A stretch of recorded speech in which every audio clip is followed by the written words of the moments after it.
Hello, everybody. I'm Frank Data D. Lorenzo. Welcome back to yet another edition of QuickLaunch Live. Real excited to continue our conversation with our CEO, Todd Wilson, a wealth of experience. Todd, thank you again for being with us. Thanks, Frank. Great to be back. Thank you. So, just to tee it up, I'm going to walk through just a few slides to kind of illustrate some concepts that, Todd, I think you're going to do a great job speaking to. So, let me go ahead and pull those up, if you don't mind. All right. And everybody in the audience, just a little housekeeping. I should have said this right out of the gate. Please do put your comments or questions in the chat. We want to hear from you. Keep in mind, if you go to the Preferred Strategies LinkedIn company page, follow us, and you can see when this content's coming out. And you can see all the past recordings out there. Hello, Frank and Todd. Hello at Preferred Strategies. Thank you. And if you watch them after the fact, put a comment in there so we know. We really like to see that people are able to get some value out of the content. Remember, the spirit of these is to pass along some awareness, some education, give you some food for thought. And if you have some questions you want to delve into deeper, anybody on our team's happy to do that. So, jumping in, we're very proud to have our CEO share his data transformation experience. But some of the concepts that Todd will speak to, hello from Houston, good to see you. The reporting of the past and still current. I think this speaks to the situation Todd kind of inherited in his prior position. He'll elaborate on that, but I see this all the time where companies create custom reports. It does not matter the tool, Excel, Power BI, Crystal, SSRS in this case, but it becomes hard to manage a library of custom reports. And that's if you're only pulling from one system, your ERP. Add other data sources and that problem multiplies. So we really want to deliver, it's kind of a paradigm shift to this. So you see represented by this visual blue cube is a well-vetted Power BI data model transforming all the data from ERP, and our example today it'll be JD Edwards, and other data into one spot that you can easily govern, secure, and manage.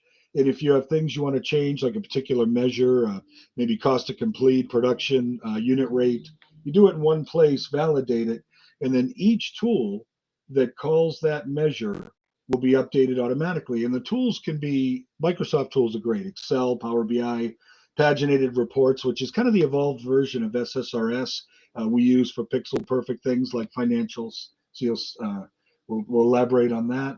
But this is kind of the framework we see. You've got custom reports. Anybody out there use Excel? If I could see you raise your hands, I know you would. So exporting to Excel and manual silos of data in Excel.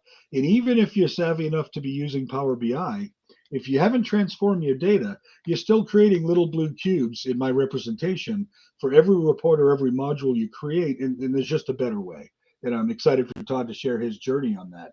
So using JD Edwards as an example, here's some of the challenges you face in writing reports off the raw data. Data refreshes. All the joins between data tables need to be created. No support for decimals. And really the challenge for me is these field names. How do you navigate all of that? And then confusing filtering, and finally measures. Lack of good measures that calculate the things we need to run our business. So you take that and transform it. Well, now this is what you're looking at. All the joins are created, the decimals are converted. Look at that field list. All the data has been transformed, including all the measures I need to create the content that helps me get visibility into my business. And as I mentioned many times, it's not easy, it's hard. And what's easy is the tools part. Once you're playing with Power BI, Excel, it actually can be fun for a lot of us creating the visualizations, but that's above the line. Like an iceberg, you just see that tip above the line, but the value really happens below the line. And that's the part that's harder initially. Setting up all of your data connectors, the extract, transform, and load, in-memory data warehouse so that you can properly set up your data to work above the line. And so I'm excited for Todd to share how he got from A to B in that regard. And finally, I want you to ask yourselves, where are you on your data strategy continuum? Are you data aware? Data proficient? I won't read them all because you can certainly see them. But I think all of us, or most of us anyway, would agree we want to get to the point where we're in bucket number 4, where we're data driven. So without further ado, I'm real excited to hear the journey. I'm going to take off our PowerPoint slides, bring Todd back to the fold. And Todd, if you wouldn't mind, please set the stage for us. How long were you at your prior company and what were your main responsibilities there? Tell us a little bit about that. Sure. Yeah. So thanks, Frank. So specifically at Clif Bar, I was there a little over 7.5 years, and came on first as the BI manager to very specifically start building an analytics competency across the company.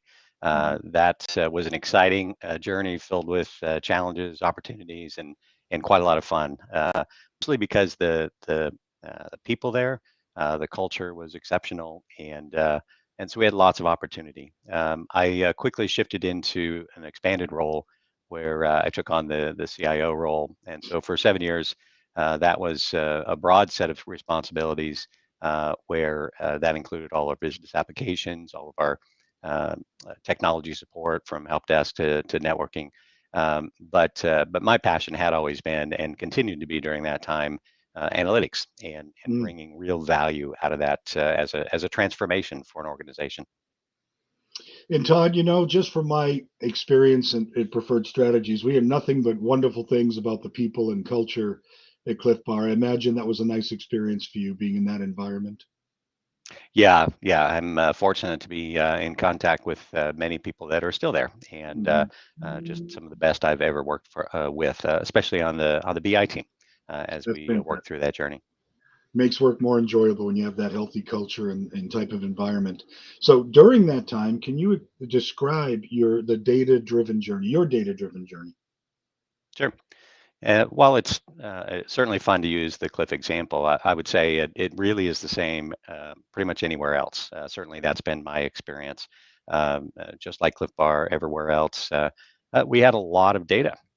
We were doing a great job at managing the transactional data, but we hadn't begun to fully leverage and establish what ultimately we began to describe as a data-driven culture.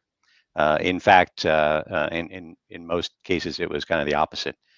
With an open office environment there, where people really enjoyed coming to work today every day, riding their bikes to work, bringing dogs in. Most of the analysis was not paramount in people's minds. The data-driven approach was less important, and in fact, a lot of that ended up, as your chart showed before, being done in Excel. Yeah. Of course, will never go away, I think, in most companies. But as we transitioned and trying to really become data driven, that was an exciting transformation. Learned quite a lot in that time, partly because of the growth we experienced. Hmm. During that time, the company grew to over $1 billion. Wow. It was a constant struggle to keep up and go beyond. How do we quickly describe what happened and instead moving forward to be more predictive and real-time access to that information. Our master data, like most organizations, we ask the question, well, how many brands do we have? And based on the hidden tabs on spreadsheets on everybody's desktops, you'd get different answers. So we set out to change that mentality and really adopt a data-driven analytics culture over time. That journey did provide some transformation in some key areas. But I would say it also continues. That journey is continuing today. That is the case with any data-driven journey. Technology changes so quickly, being able to leverage it, being able to find new ways to drive insights and better data-driven decisions will never end. That's just the nature of analytics and the way it changes so quickly. Well, Todd, thank you. An impressive growth. I'm happy to say and report I probably enjoyed more than my share of Clif Bars contributing to said growth. So that's always good. But on a more serious note here, what was some of the key initiatives that you took on during that journey? What were you looking? I mean, maybe what would you call success, and what were those initiatives, and what they look like? Yeah, so like any environment, there's always opportunity, and we were taking on one thing after another. As I think we've even talked about in the past, we were upgrading our ERP environment. We were adding new software. We were Hmm. expanding internationally. We went into self-manufacturing for the first time. Every step along the way meant data was paramount, and understanding that data, making sure that we could really up our game in terms of data warehousing. We especially early on became reliant on the model that QuickLaunch provided, to set the stage for some of the other really great progress. I think Ryan Battalion, who heads the BI team there right now, he and his team did an amazing job with the visual bakery, which I think is something that we've done a showcase on in the past. Certainly worth doing again. You may want to reach out to him and revisit that. It's such a an award-winning example of what analytics can do to transform an organization. We also launched direct-to-consumer for the first time, our internal direct-to-consumer platform, more and more data, and began to expand leveraging those analytics to better understand our consumers for really the first time with a data-driven approach. Ultimately, driving adoption happened in phases, and we learned a lot, had failures and successes along the way to really learn every step of the way so that we could make each success better going forward. That's tremendous. And speaking of that, do you mind mentioning a few of the successes and failures, and what did you learn from those?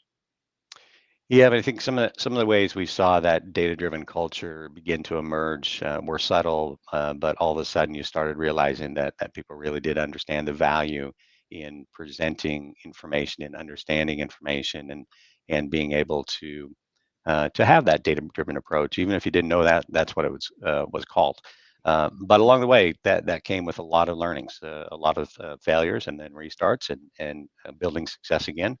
I think probably first, above all else, having leadership support across your teams is paramount. In most cases, starting with the CEO. And we needed an unwavering commitment to the importance of what it means to be data driven. When that didn't exist, our projects would fail. And when that did exist, then adoption came easy. Next, I think we needed to learn how to build momentum with quick wins. I really like the example of David Pottruck. David Pottruck was the CEO at Charles Schwab during their transformation within Schwab as they went from brick and mortar to really an online brokerage house. He wrote a book called Stacking the Deck. And I think that approach is where we found success when we started to do that. I mentioned the visual bakery that Ryan and his team built. The biggest example of that stacking the deck, I think, was when we took that 75-inch monitor, put it right in the middle of headquarters to show what was happening in our bakeries in real time, to show what was happening with production, with quality, with safety. While it wasn't anything that anybody in our headquarters office could make direct decisions on, or in most cases couldn't, it was the kind of example where people saw that and said, I want that. How can I do that for my area of the business? And so it made it that much easier to develop that adoption. We started with something that we sort of stacked the deck. We knew this would be a success. Of course, we learned a lot in that journey as well. One of the key things I think that we took away from that is while you can be just flawless and meticulous in your design, we still needed to continue to gather as much information as possible from every perspective. When we started really seeing the value that could bring with real-time information, as an example, understanding every perspective of the teams that we had on the shop floor, the people that were doing the supply, demanding everything that related to that product being made, going in or going out. Everybody had a different perspective on that. Every perspective, having that at the table, just made it much better. And I think that's true in any organization, in any team, in any data-driven journey. The more input you have from across the board, from every part of the organization, the more valuable the output's going to be. I think we also needed to constantly watch for unintended byproducts. Sometimes we think about data as having one effect, and in fact, it can have others at the same time. For example, in that real-time information, we didn't want to provide real-time information that showed us production numbers in real time and then drove unintended consequences like sacrificing product quality or personal safety. So we had to be deliberate in the way we planned those outcomes so there weren't unintended byproducts. And sometimes those are not obvious. Sometimes you just have to really be dedicated to to the change management aspects to make certain that it really is driving the right kind of results and the right kind of value for the organization. I think we also found a lot of success when we started to establish some real quantitative measures for analytics. So while we were using analytics to be data driven in our decisions, we needed to apply the same thing with that type of a project. What is the expected ROI? Did we attain it? We're not looking for just a cool dashboard that it has a wow factor. What's the ROI? Did it really reach the expectations? In many cases, it wasn't quite what we thought. Maybe it had a different type of ROI in ways we hadn't expected, or maybe didn't at all. And so we took those learnings and those assumptions and tried to get better every step. I think you also have to not be afraid of thinking big. There was no example that we had to draw from. Plenty of products out there on the market, but that's not the same as saying, what does this do for our business, and how can we really think big? I would say when it comes to leveraging data and being real data driven, playing it safe, copying what others are already doing may add some value. Certainly it can. But thinking big and outside the box is where the real competitive advantage can be found. We always tried to look to find that degree of value that was way beyond what we thought was possible. And by doing so, we found a different level in that transformation. And then probably the last I would say to always be learning, to always be growing, to always expect change, because that's just the nature of anything in technology. Certainly that's true in the analytics space. To always be finding the next new ways of leveraging data. Certainly there's all kinds of nifty gadgets and bells and whistles, but sometimes you have to look beyond that to understand what does that new technology really mean for us. And it happens all the time. You know, ChatGPT, for example, AI, machine learning, every step of the way. It does take a lot of effort to constantly stay focused on that accelerating pace of technology, so that it is just a part of a natural innovation in an analytics journey that really that it never ends. You know, I kind of like to think that anytime you think you have arrived in your analytics journey, it's a sure sign that you've been left in the dust. Because if you've arrived and stopped, then that you've probably just been passed by. And so I think that is important to keep in mind with any analytics journey. Todd, wonderful advice. And I'm going to save our last question about some parting advice just because we're out of time. So, Todd, I'm going to ask, can we have you back one more time next week and you can share where you see this all going? What's the future look like? Sure. Thanks, Frank. I'll be happy to. That's fantastic. So, everybody, I want to give a sincere clap thank you to Mr. Todd Wilson, CEO Preferred Strategies. And I will tell you, like Todd, everybody in our team is really passionate about your data journey, your success. Reach out to anybody at Preferred Strategies if we can help. And if you have any questions on today, just reach out. I'll be sure to respond. Thank you all for being here. Todd, thank you so much. Everybody have a great day.